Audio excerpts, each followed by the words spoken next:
Ada yang tanya, Bib, kalau saya sebagai panitia atau takmir ngumpulkan zakat,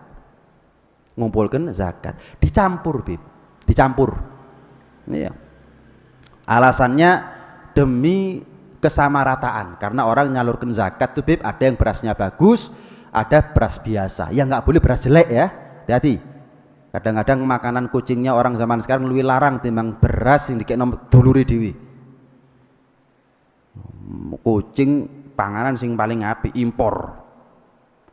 Dulure keluwen dikek pangan beras saiki tokno menit umon wisan. Dia sendiri makan nggak mau, dikasihno orang lain. Kok luwe larang, kok luwe ngeregani kucing timbang menungso. Standar, nggak harus yang paling baik, standar. Ya kurang lebih beras yang kita keluarkan sama yang kita makan, sama seperti yang kita makan. Ini gampangannya begitu. Nah, demi kesamarataan, Bib, mungkin ada yang bagus, ada yang standar biasa, tak campur, Bib. Gimana? Boleh. Cuman resikonya kan saya ada kalanya wajib zakat sekaligus berhak menerima zakat. Jangan sampai beras itu kalau dicampur saupoy balik nang aku. Kenapa? Loh, beras yang sudah saya salurkan nggak boleh kembali ke saya. Walaupun nggak saya makan, tapi saya miliki bagaimanapun juga. Karena saya juga berhak menerima zakat. Aku njaluk zakate. Loh gaya apa, Bib? Gaya bangun masjid. Tak dol zakatiku mau tak gaya nyaur utang bangun masjid di daerah minoritas. Saya minta zakatnya. Oh iya, ternyata beras yang saya terima ini ada sebagian mungkin 2 butir, 5 butir, 10 butir berasnya saya. Walaupun nggak saya makan, saya jual untuk nyaur utang. Nggak boleh. Ini ada resiko, bukan berarti nyampur itu nggak boleh, boleh tapi ada resiko. Sehingga solusinya kalau dicampur, pertama tukar silang antar RT sama RT ini, RT 1, RT 2 ditukar. Jadi pasti berasnya RT 1 nggak kembali kepada muzaki yang ada di RT 1, beras yang dikumpulkan oleh RT 2 tidak kembali kepada muzaki yang ada di RT 2, nggak mungkin balik wis. Oh, nggak ada masalah dicampur. Itu lagi kekurangan panitia semua yang ada ini. Itu kalau nerima beras dicampur semua jadi satu. Bapak ini 10 kilo satu jadi satu, 5 kilo jadi satu, 3 kilo jadi satu semuanya. Campur gitu. Apakah dicampur itu boleh atau tidak? Ini yang jadi problem. Saya ngasihkan ke fakir miskin beras yang paling bagus. Saya titipkan ke panitia. Panitia nerima dari banyak orang, ada yang berasnya jelek. Ketika sama panitia dicampur jadi satu, beras saya ke fakir miskin jadinya paling bagus atau sudah enggak bagus? Karena sudah dicampur. Enggak bagus kan? Berarti saya ke fakir miskin harusnya pahalanya kan sempurna ya. Itu jadinya pahalanya gimana? Nah, kurang bagus. Kenapa? Karena tadi berasnya itu dicampur. Jadi saran saya, panitia masjid Anda kasih uang sedekah aja. Kasih uang 100.000 suruh beli beras 10 kilo enggak ada masalah. Tapi kalau zakat fitrah Anda pastikan dari tangan Anda ke rumahnya fakir miskin. Itu yang paling afdal menurut saya tata cara penyerahan zakat fitrah. Untuk semua panitia dimanapun Anda berada, Anda harus bisa membuktikan kalau Anda benar-benar mengetahui ilmu zakat fitrah, jadi tidak melenceng dari aturan fikih tentang masalah penyerahan zakat fitrah. Kadang-kadang orang mampu dikasih, dibagi rata satu kampung, yang mampu juga dikasih, haram itu. Haram itu. Untuk jadi panitia tapi malah berdosa ya begitu itu. Kenapa? Karena nggak tahu ilmunya. Kemudian setelah itu zakat fitrah itu dibagikan ke penduduk daerah di mana kita berada ketika malam 1 Syawal. Malam takbiran kita di mana? Ya di situ zakatnya. Jadi di rumah Solo, ya udah zakat saya di Solo.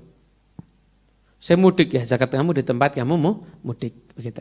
Satu problematika zakat di mana panitia entah itu yang amil syarak ataupun yang tidak, ini banyak terjadi di beberapa daerah yang mencampur aduk sehingga ada potensi kembali kepada muzaki yang awal. Sebenarnya bagaimana hukumnya? Kita mengetahui bahwasannya di dalam kitab Al-Um karangan Imam Syafi'i disebutkan wala yajuzu laka idza kanatiz zakatu fardhon 'alaika ayyauta ilaika minha syai'un. Memang di sini disebutkan bahwasannya zakat fitrah itu tidak boleh sedikit pun kembali kepada muzaki yang awal. muzaki yang pertama. Lah, di dalam pembahasan ini memang begitu mutlak, entah itu panitia yang statusnya adalah diangkat oleh imam atau naibul imam ataupun tidak. Akan tetapi kalau kita kaji lebih dalam lagi, sebagaimana di dalam kitab Al-Bayan, di situ disebutkan fa in akhadal imamu min rajulin zakatahu wa kana dafi'u mustahiqqan li akhdhi zakati fatafa'al imamu ilaihi zakatahu bi ainihi ajza'ahu li'anna dhimmatahu qad bari'at bitaslimiha ilal imam. Ibarat ini juga disebutkan oleh Imam Nawawi di dalam kitab Al-Majmu' Syarhil Muhadzab. Berarti kalau kita melihat ibarat ini, hukum mencampur adukkan beras zakat yang ada potensi kembali kepada muzaki yang awal itu memang ditafsir. Ketika yang membagi itu adalah imam atau naibul imam ataupun amil zakat yang diangkat oleh imam atau naibul imam, misalkan lazisnu, ini nanti diperbolehkan untuk membagi zakat kepada siapapun walaupun itu kembali kepada muzaki yang awal. Akan tetapi ketika yang membagi itu bukan orang-orang yang mempunyai wewenang, misalkan amil zakat yang tidak diangkat resmi oleh pemerintah ataupun pihak yang berwenang, katakanlah amil mutabarrik, maka itu tidak diperbolehkan membagi zakat yang ada potensi untuk kembali kepada muzaki yang awal. Oleh sebab itu, kami menghimbau dengan hukum seperti ini, sebaiknya kita memberikan zakat kita kepada amil yang langsung memang diangkat oleh imam atau naibul imam. Yang pertama adalah jika Anda memang golongan orang yang boleh menerima zakat, maka zakat itu sah. Catatannya Anda adalah orang yang berhak menerima zakat. Tapi kalau Anda bukan orang yang berhak menerima zakat, Anda maksiat haram mengambil haknya orang fakir miskin. Kemudian yang disebutkan para ulama, tidak boleh kita mengambil zakat kita sendiri.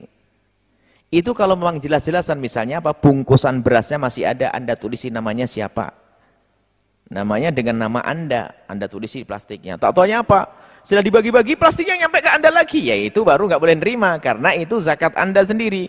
Tapi kalau sudah dicampur dengan yang lainnya, nggak ada, zakat Anda nggak akan kembali. Sudah bercampur dengan yang lainnya, sudah hilang.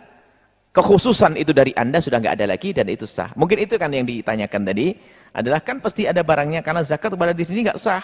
Lalu bagaimana kalau sudah dikumpulin kembali kita? Ya kemungkinan ada, akan tapi ketahuilah kemungkinan itu tidak perlu menjadikan, tidak boleh menjadikan Anda ragu-ragu, asalkan memang sudah dicampur nggak ada masalah.